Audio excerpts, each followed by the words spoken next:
तो वन की लता पत्र है, मुझसे श्रेष्ठ तो वो जड़ वृक्ष सूखे घास हैं जिनके ऊपर प्रभु हाथ रखते हैं, जिनके ऊपर चल करके जाते हैं। जब कन्हैया बंशी बजाते हैं तो उनके अगल बगल मोर पक्षी नाचती हैं, कोयल कूक लगाती है, अपने आप को धिक्कारती हैं, कहती हैं प्रायो बिताम्ब बिहगा मुनियो वनेस्मिन कृष्णेक्षितम तदुदितम कल वेणु गीतम।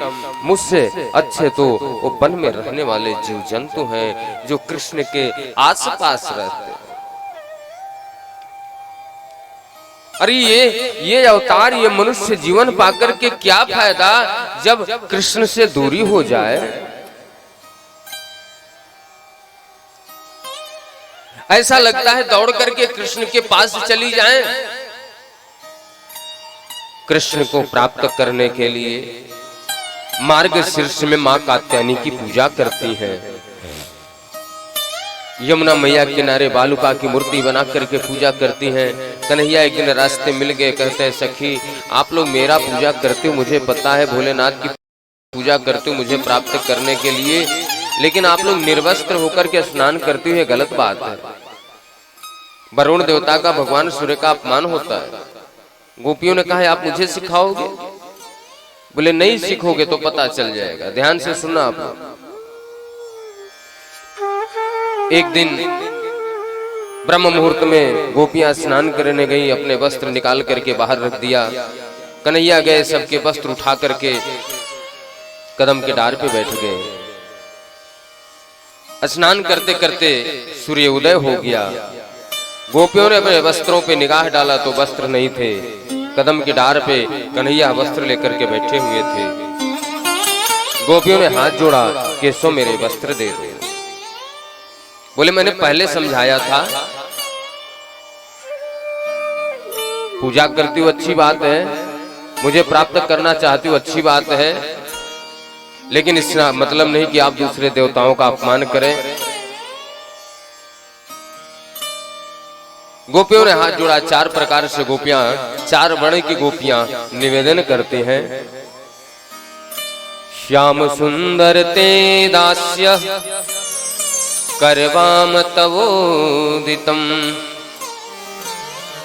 देहवासांसे धर्मज्ञ नोचेद रागे ब्रुवामहे। जो दासी स्वभाव की गोपियां हैं कहती मैं आपकी दासी हूं, मेरे वस्त्र दे दो। जो ब्राह्मण स्वभाव की गोपियां कहती है धर्म के विरुद्ध है ये। जो क्षत्रिय स्वभाव की गोपियां धमकी देती हैं शिकायत कर दूंगी, बोले मामा है, बोले यहाँ पे बोले बाबा है। जो वैश्य वर्ण की गोपियां हैं कहती बताओ आपकी क्या सेवा करूं, आप मेरे कपड़े तो दे दो। गोविंद ने कहा है आपने सूर्य का अपमान किया है, वरुण देवता का अपमान किया, आइए हाथ जोड़िए, प्रणाम कीजिए, क्षमा मांगिए, इसके बाद अपने वस्त्र ले जाइए। राजा परीक्षित कहते हैं प्रभु क्या भगवान वस्त्र लेकर के अच्छा कार्य कर रहे हैं? क्या लोगों का मति भ्रम नहीं होगा इस कथा से? सुखदेव जी महाराज को बिल्कुल अच्छा नहीं लगा। सुखदेव जी ने कहा कि मैंने पहले ही बताया कि भगवान गोविंद लीला कर रहे हैं। और जब कन्हैया ने चीरहरण किया है उस समय उनकी उम्र 5-6 वर्ष के बीच की थी। 5-6 वर्ष के बालक के अंदर काम विकार नहीं आ सकता, वो भी उस समय।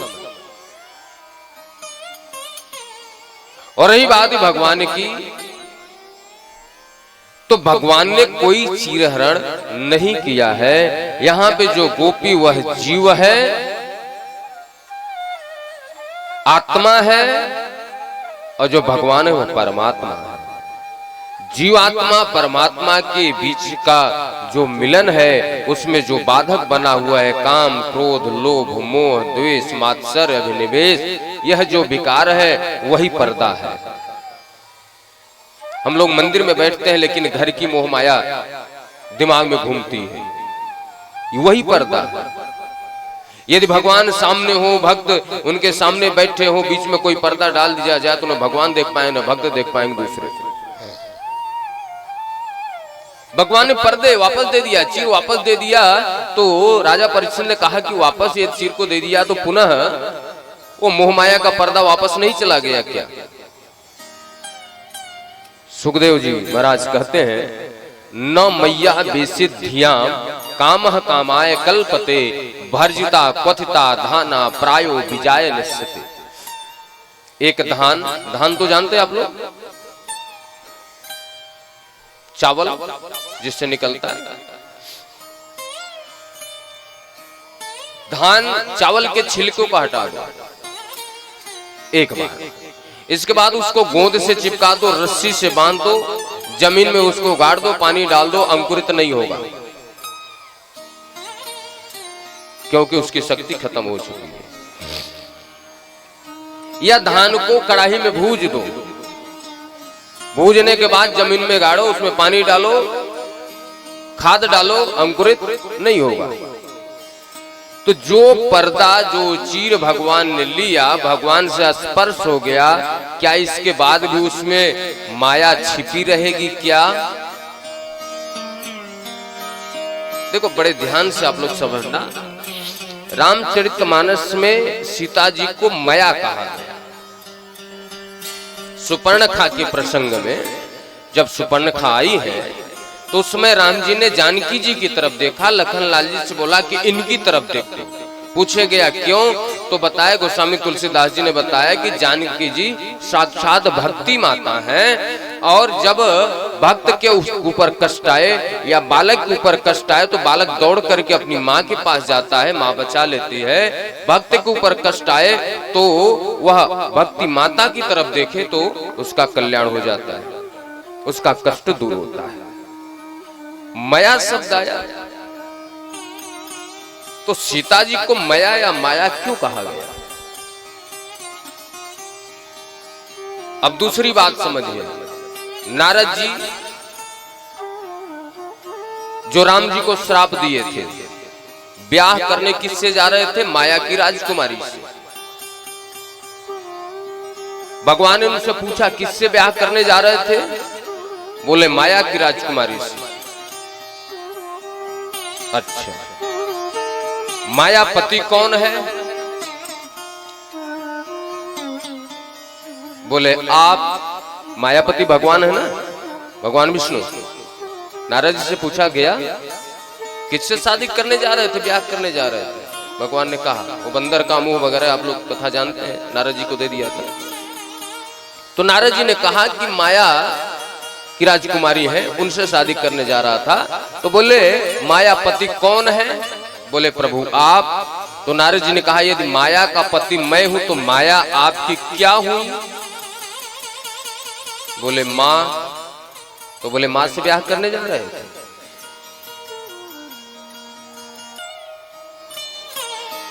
बोले अभी आप छोटे बालक हो।